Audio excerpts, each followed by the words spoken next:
Hambini fans, and welcome to another episode of Hambini Reams. In today's episode we have a fairly long-term-ish review of my race bike, the Yoeleo R12.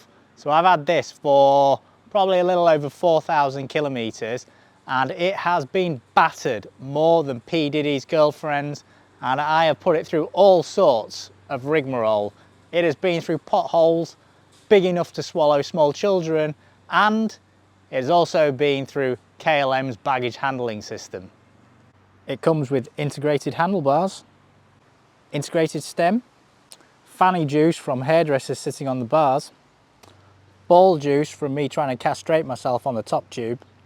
This seat doesn't come with it, but this seat rail does, and you can go from 0 to 40 millimeters back of offset. Aero covering for the seat post height adjustment, well used bottle holder suitable for transporting large containers of Smirnoff. It's got a complete 105 Di2 drivetrain, and the only kind of modification that I've really made is the coating on top of the cassette is a ceramic coating that is provided by Reynolds.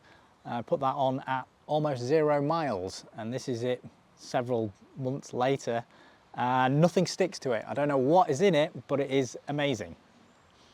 And I've tried all sorts of wheels on it. So at the moment it's got the Magine XRs. I've tried 9 Velos, Wind Spaces, Yoeleo's own, and a few number 6 works. Let's go back in time and show you some of the build bits around this bike.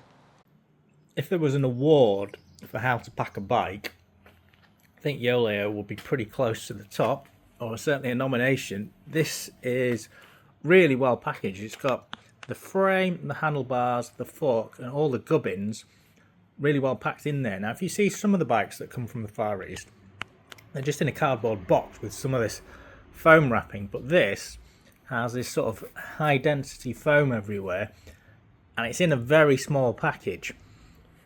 And this is the frame, Yoeleo R12. I think that's a BB386 bottom bracket. It's been faced, and it's in like a green fleck paint. It's quite nice.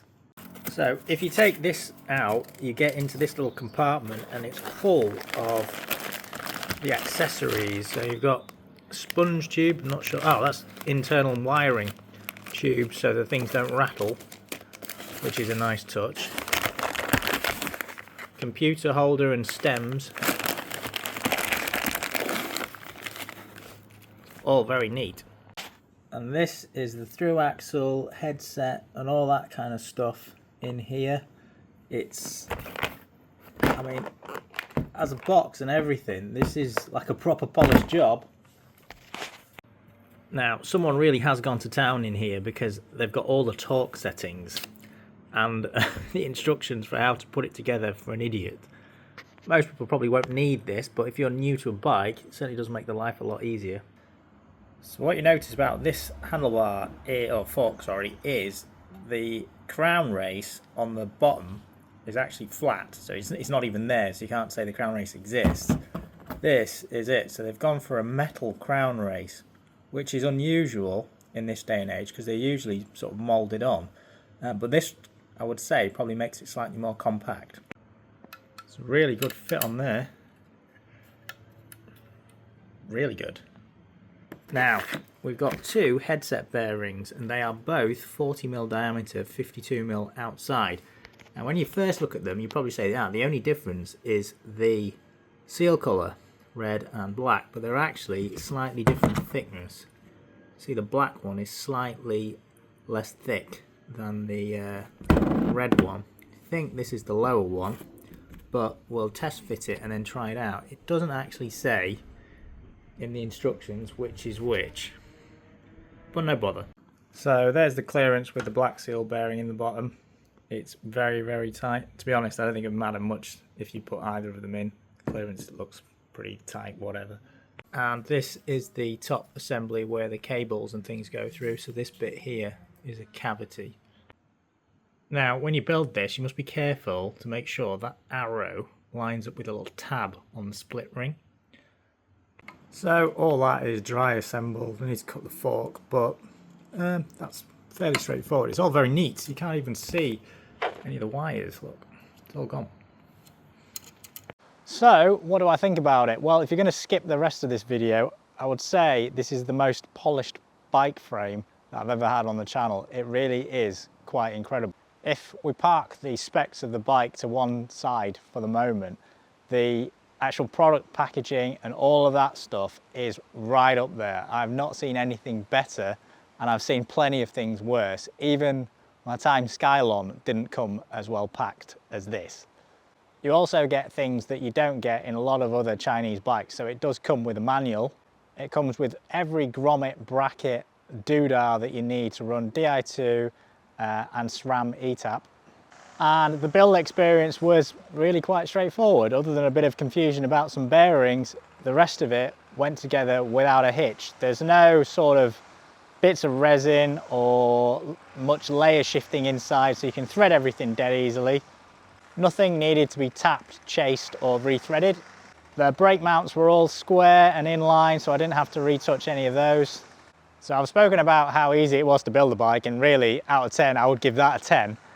The ride quality on this bike is without doubt on the firm side, and that is really driven by the slightly boxy nature of the tubing, so there's not really that much flex. If you are going racing, then I'd probably recommend this, because I now take this racing, I never used to. So I've been doing duathlons and road TTs on this and winning my age group, which is for 5-year-olds. So the negatives and positives probably sort of encroach into each other. So it is quite stiff, and that might not be for everybody. Also, the sizing might not be for everybody. I mean, I didn't have too many issues with it. But if you are into, you know, out and out racing, this isn't going to be the absolute fastest that you can get. So 3 or 4 years ago, this would be considered a fairly fast frame, because the last iteration of the UCI rules had fairly tight dimensions on things like the head tube, where you can gain quite a lot, and also the fork depth. So modern bikes tend to have a slightly deeper head tube, and that will improve the aerodynamics somewhat. They also tend to have deeper forks, so that you generally increase the chord length of the aerofoil, and that will make you faster because there's less drag. So boxier frame shapes tend to increase the stiffness because you increase something called the second moment of area, but it tends to be a bit of a negative towards drag. Overall, it's not difficult to recommend this bike. It is pretty much a no-brainer. The cost is going to be around $1,400, and at the moment that includes all tariffs and taxes, so it's delivered to your door. At that kind of price for what you're getting, I think that's a bit of a steal. For build quality and ease of build, I'd easily give this a 10. The only thing really that would possibly let it down is it is not the most aerodynamic bike by modern standards. If you can live with something that's a few years old, or you're not going that fast, so the cutoff speed's probably around 35 k's, worth a punt. Right, that brings us to the end of this show. If you did enjoy it, remember to smash that like button. If you didn't, go screw yourself. And as always, keep banging your hairdresser.